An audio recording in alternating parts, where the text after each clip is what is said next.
En una salida bastante desprolija. Tiene que ver esto también con lo que fue el ingreso, ¿no? La verdad que todos los funcionarios, inclusive la ministra, el gobernador, el secretario de Seguridad, vinieron hasta aquí. Estuvo el jefe de gabinete también del gobierno de la ciudad, del gobierno de la provincia de Buenos Aires, vinieron hasta aquí caminando, y esto generó algún rechazo de un grupo de vecinos que desordenó todo. De hecho, el lugar de las donaciones estuvo cerrado unos 10 minutos con la visita de los funcionarios, y ocurrió esto, ¿no? Lo que ustedes ven, un descontrol, algunas corridas también.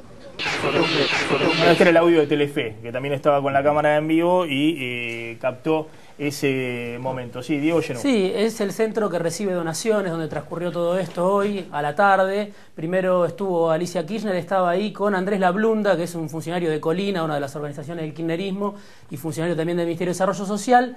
Y la diferencia me parece, Maxi, clara con lo que pasó ayer. A medida que pasan las horas, la paciencia se acaba de la gente. Ayer Cristina estuvo sola, no avisó cuando llegó a Tolosa, no lo sabían ni siquiera en la gobernación, no había medios de comunicación, no había cámaras. Sí, la imagen que pasamos nosotros ayer era de lanación.com, que es justo un periodista de gráfica que estaba con una camarita y lo tomó. Era la única cámara que estaba, el resto eran periodistas de gráfica o con grabadores. Hoy estaban todas las cámaras, pasaron las horas, como se dice acá, la asistencia en muchos casos no llega. Me parece que son situaciones distintas y por supuesto a Alicia Kirchner me parece que le tocó lo peor, ¿no? Contrasta mucho con lo que le pasó a Cristina en el barrio Mitre, con lo que le pasó allá en Tolosa. Si bien hubo discusiones, pero en Tolosa también recibió unos reclamos. Sí, sí, reclamos, pero a Alicia Kirchner me parece que la agredieron, ¿no? Sí, a ver... a Scioli también le pegaron... Tampoco, a ver, Macri fue al barrio Mitre después de que fue Cristina. Es decir, Macri fue con Santilli y demás al barrio Mitre después de que fue Cristina. Es el jefe de gobierno de la ciudad. En Mataderos estuvo también Macri. Sí, bueno, está bien, hoy. Pero ayer cuando fue al barrio Mitre, fue después de que fue Cristina. Entonces, no digo que sea exclusivo del gobierno de Scioli o de Cristina. Me parece que en general la dirigencia política tiene un problema de temor, o porque no quiere pagar costos políticos y demás, de enfrentarse a la gente. Algunos lo insultaron y otros después se sienten tranquilos de alguna manera porque tenés ahí a tu jefe de gobierno, a la presidenta o a un ministro para poder canalizar los reclamos.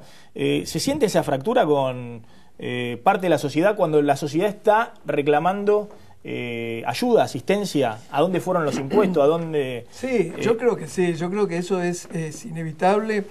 A ver, la verdad es que la sociedad advierte claramente que el gobierno no hace lo que debería hacer.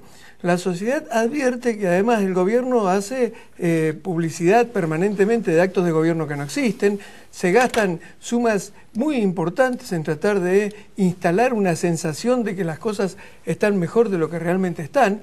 Y la verdad es que cuando ocurren estas cosas, como bien decía Gonzalo, acá hubo una falta de inversión al principio que pudo haber en alguna medida disminuido los efectos negativos de esta catástrofe, pero además hubo un problema gravísimo vinculado a la poca capacidad de gestión del gobierno para reaccionar y resolver este tipo de situaciones. Y la gente eso lo advierte permanentemente y se da cuenta, por un lado, que el gobierno de la provincia de Buenos Aires en realidad no hace lo que debe, se preocupa mucho más por instalar la imagen del propio gobernador que por hacer lo que tiene que hacer, y además se advierte claramente que en el discurso de la presidencia de la República se está tratando de convencernos a los argentinos de que vivimos una situación que no es la que realmente vivimos.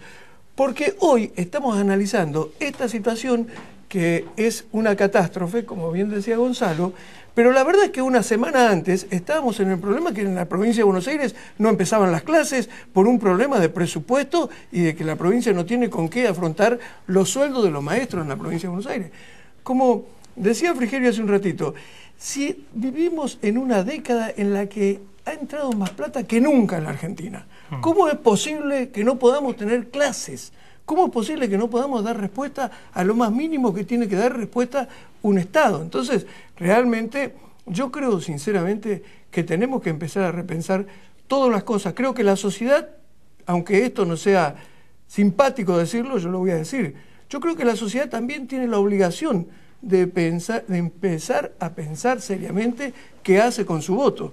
Porque la verdad es que es absolutamente inexplicable que un gobierno que no puede empezar las clases cada año, porque todos los años tenemos el mismo problema, resulta ser que cuando llegan las elecciones... A mí me parece que este tipo de cosas, y ahora vamos a hablar también con Pino Solanas, es un mensaje no solo a un partido político, sino a la dirigencia política en general, como ocurrió en otra magnitud en el 2001. No era un partido, sino a toda la dirigencia política. Es un llamado de atención, me parece, para toda la dirigencia política. La política, de alguna manera, conmovida por la tragedia en La Plata y en la ciudad de Buenos Aires. Se ha abierto una tregua, un nuevo espacio de convivencia entre Macri, Scioli, Cristina, las fuerzas de la oposición.